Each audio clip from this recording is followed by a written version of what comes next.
জি, সালামু আলাইকুম। আমি ইঞ্জিনিয়ার আব্দুল কাইয়ুম। আজকে আমরা আমাদের প্রজেক্টে আসছিলাম পাইলের সুপারভিশনের জন্য।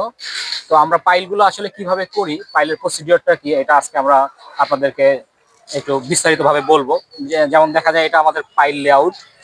প্রতিটা পাইলই আমরা ডেট দিয়ে করা হচ্ছে। পাইলের যেটা ইম্পর্টেন্ট জিনিস সেটা হলো কি, একটা পাইল আপনি করার পরে নেক্সট পাইলটা কত দূরে করবেন। আমরা এটা বলা আছে ডিজাইন অনুযায়ী যে মিনিমাম আমরা 10 ফিট এটা প্র্যাকটিক্যালি অ্যাপ্লাই করি। 10 ফিট পর পর করা হয় এবং আমাদের পাইলটা দেখেন মোটামুটি 41টা পাইল 120 ফিট করে অলমোস্ট ডান। 3টা আছে মাত্র, আলহামদুলিল্লাহ কালকে এটা শেষ হলে 2টা থাকবে। আর আচ্ছা, এখানে একটা কোশ্চেন, 120 ফিট পাইল করেন, পাইল করা অবস্থায় কি আপনাদের এরকম কোনো প্রবলেম ফেস করেন যে আপনার এখানে যেহেতু 120 ফিট একটা খাঁচা ঢোকাইতে হয়, ঢোকানোর পরে খাঁচা ঢোকে না, এরকম কোনো প্রবলেম কি অ্যারাইজ হয় বা এরকম পাইলে এরকম হয় কিনা? কারণ 120 ফিট তো অনেক অনেক ডেপথ। আচ্ছা, এটা একটা ভালো কোশ্চেন করছেন। সেটা হলো কি, পাইল করতে গেলে আমরা অনেক ধরনের প্র্যাকটিক্যাল সমস্যার মধ্যে পড়ি। এর মধ্যে আপনি যেটা কোশ্চেন করছেন এটা প্র্যাকটিক্যালি আমরা এটা ফেস করি। যেমন ধরেন 120 ফিট পাইল করলে তো অনেক লেন্থ। তো পাইলে হয় কি যে আপনি পাইলটা করার বোরিং করার পরে ওয়াশ করে সঙ্গে সঙ্গে এটা ঢালাই দিয়ে দিতে হয়, লেট করা যায় না। যদি লেট করা হয় তাহলে পাইলের ব্যাপারে যেটা হয় কি, পাইলের পার ভেঙে আসতে পারে, যেটাকে আমরা বলি ডাক্টিলিটি বা কাদা কেবিন হওয়া, সরি ক্যাবিন।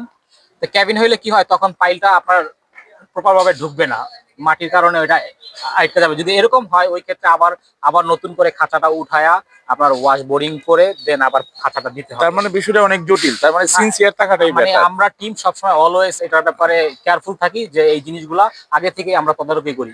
এবং যদি না, কি স্টুডেন্ট আপনাদের তো এটা প্রফেশনাল টিম, এটা লুকিং এ মানে গেট আপে বোঝা যাচ্ছে আলহামদুলিল্লাহ। তো যাই হোক, তারপরে আপনারা কি ধরনের রড ইউজ করেন এই আমাদের পাইলিং যদি এর ম্যাটেরিয়ালস ক্ষেত্রে? গুলো আপনি দেখেন, ইঞ্জিনিয়ার সাহেব যদি দেখেন, আমরা এই যে বিএসআরএম ইউজ করতেছি মার্কেটে, যেটা সবচেয়ে ভালো ডাক্টিলিটি যেটা ভালো বলে আর কি। ওকে। এটা বিএসআরএম রড। এবং আর সিমেন্ট? আমরা সিমেন্ট ইউজ করতেছি পাইলের নিচের ক্ষেত্রে বসুন্ধরা সিমেন্ট ওপিসি, যেটা ওপিসি, আরেকটা সিমেন্ট আছে পিসিসি। পিসিসি। পিসিসি ইউজ করা হয় না পাইলে? ওপিসিটা মূলত ইউজ করা হয় ওই সব জায়গায় যেখানে পানি থাকে আর কি, যেমন মাটির নিচে, ওইখানে দ্রুত জমাট বাড়ার জন্য। আর পিসিসিটা সুপার স্ট্রাকচারে উপরে ইউজ করা হয় যেখানে আপনার পানির সংস্পর্শ থাকে না। আচ্ছা এই দুইটা তফাৎ এটা প্র্যাকটিক্যালি। আচ্ছা।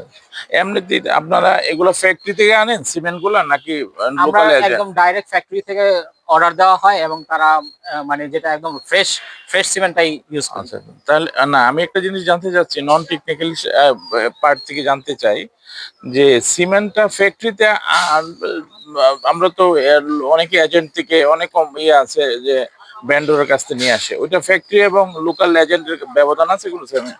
ফ্যাক্টরি গুলো থেকে একটা নিশ্চয়তা কি, যে ওরা আসলে আপনাকে একদম রেডি প্রোডাক্টটা দিচ্ছে। আর যদি আপনি লোকালি এবং কিনেন এরকম হতে ফ্রেশ পারে, হ্যাঁ গরম? ফ্রেশ দিচ্ছে। আচ্ছা লোকালি হইতে পারে তারা স্টক করে রাখে ওই সিমেন্টটা, আপনি ইউজ করার চেয়ে এইটাই প্রেফার, ফ্যাক্টরি থেকে আপনি এনে সরাসরি ইউজ করলেন। আচ্ছা। মূলত যে আপনার রিকোয়ার্ড ক্যাপাসিটিটা পাইলের জন্য 3000 পিএসআই, এটার জন্য আমরা এইগুলো মেনটেন করলেই এনাফ। 3-4 ডাউন স্টোন আমরা ডাউন চিপসটা ইউজ করি এটার জন্য। আলহামদুলিল্লাহ আমরা বলতে পারি যে আমরা মোটামুটি রিকোয়ারমেন্ট গুলো ফিল আপ করতেছি। Thank you. Thank you.